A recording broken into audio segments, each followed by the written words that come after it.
Now we have to look at the equation for progressive wave.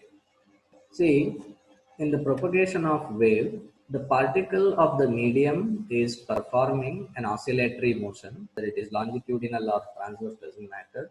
The particles are vibrating about their mean position. Along with that, the body or the wave continues to move in a given direction, right? So it is combination of two functions. In the previous chapter, that is oscillation, the displacement was function of time alone.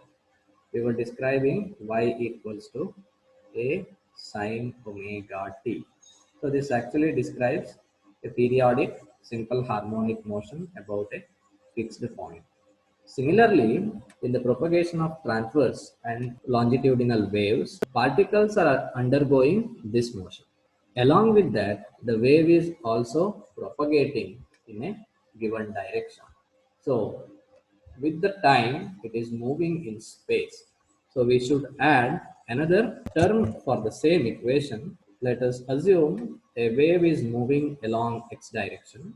So, omega t is present. Now, to write this as a function of position, what do I do is I will add x here. It can be plus or minus depending on the direction. But the condition is that the argument term inside should possess the unit of radians. So here it is correct, 2 pi by t into t. So time and time units cancel out, retaining the unit of angle, that is radian. But if I introduce the displacement x here, the distance x here, I shall multiply a constant term which must be periodic also, and I know that sine is periodic with the 2 pi, and now I have converted the unit here into radians, but you have here unit of length. So let me divide this by periodic length. This is actually recurring. After every lambda, it is same. So I can divide this, but it is having a unit of length. So length cancels, remaining only radian. So now this equation describes a progressive wave. And there is a small hint for you, that is, if wave is traveling along x-axis, say these two terms inside are having same polarity. If the wave is traveling along positive x-axis, then the equation will look like y equals a sine or cosine omega t minus 2 pi by lambda into x. This is how the equation looks like if it is moving along positive direction. Or this can also be written as a sine 2 pi by lambda into x minus omega t. That means if both the terms inside the argument are having different signs, one is having minus sign, another one is positive. In this case, omega is positive and 2 pi by lambda is negative. In such case, the wave is traveling along positive x direction. Now, let us say it is moving in negative x direction. Then the polarity of both the coefficients will be same. So that can be written as y equals a sine of omega t plus 2 pi by lambda into x, or a sine minus omega t minus 2 pi by lambda into x. If the polarity of coefficients here is same, positive omega, positive 2 pi by lambda, negative omega, negative 2 pi by lambda, then wave is traveling along negative x direction. Now, I call this term 2 pi by lambda as a constant k, which is called as propagation constant. Propagation constant.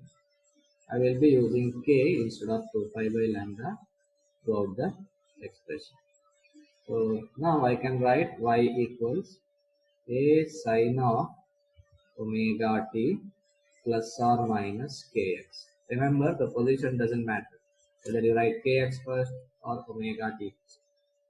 What matters is these signs, whether you have one negative and one positive or both of them are similar. That's what determines the direction of propagation. And k is having a unit radian per meter as it is defined by 2 pi by lambda. And one more term here is 1 over lambda, which is called as wave number. Wave number means number of waves contained in a given length. How many waves are present in a given length is wave number. So we have derived the expression for plane progressive wave. Y equals a sine omega t plus or minus a into x. Remember this equation. So now in that equation you had a term omega t plus kx. Omega t plus kx inside the sine function. And that term is called as phase term. This actually determines the angular displacement of the particle from the mean position. From the origin, from the mean position, what is the angular displacement? Or actually, it describes the state of vibration as a function of time and position. At a given position and given time, what is the state of that particle? Where exactly it is located? That is how you can calculate the state with the help of this phase term. Now, something more important than just phase is the phase difference and path difference. Let me first write down what is phase difference by delta phi. For this, let me consider a particle at position x, but at a different point of times t1 and t2. Same particle, but the times are different. Therefore, you can write at time t1 its phase is omega t1 plus k into x, as x remains same, and its phase at time t2 will be omega t2 plus kx. This can be plus or minus, doesn't matter. Then, how do I define phase difference? This is difference in the phase phi 2 minus phi 1. So I can write that as omega t2 plus kx minus omega t1 minus kx. What is omega t2 minus omega t1? I can take out omega common and write t2 minus t1. Then this minus kx and plus kx cancels. So I can represent this t2 minus t1 as delta t. So delta phi is equal to omega into delta t. This is the relation between difference in time and difference in phase at a given position. Similarly, phase difference at given time but at different positions. Say at given time t, its position is x1, or another particle, its position is x2. Then the phase of first particle is omega t plus kx1, and for the second particle its phase is omega t plus kx2. x1 and x2 is actually difference in their positions, or you can also say it is x1 and x2 are their mean positions. So phase difference can be written as delta phi is phi 2 minus phi 1 omega t plus kx2 minus omega t minus kx2, or you can write plus omega t minus omega t cancels to get k into x2 minus x1. So phase difference delta phi can be written as propagation constant k into difference in positions. That is nothing but it is delta x path difference, and delta phi is phase difference. Or you can also write this as 2 pi by lambda into path difference delta x. So let me write that here. Phase difference equals 2 pi by lambda into path difference. We'll go to description of wave equation. So we have obtained the expression for a progressive wave in the form y equals a sine omega t plus or minus kx. A is amplitude, omega is angular frequency, and k is propagation constant. Let me write this equation in different forms. So now this can be written as a sine of, what is omega? Omega is 2 pi by t into t plus or minus, or I can write k as 2 pi by lambda into x. So let me pull out 2 pi common. So a sine of 2 pi into what remains here then is t by t plus or minus x by lambda. So this is one form of a progressive wave.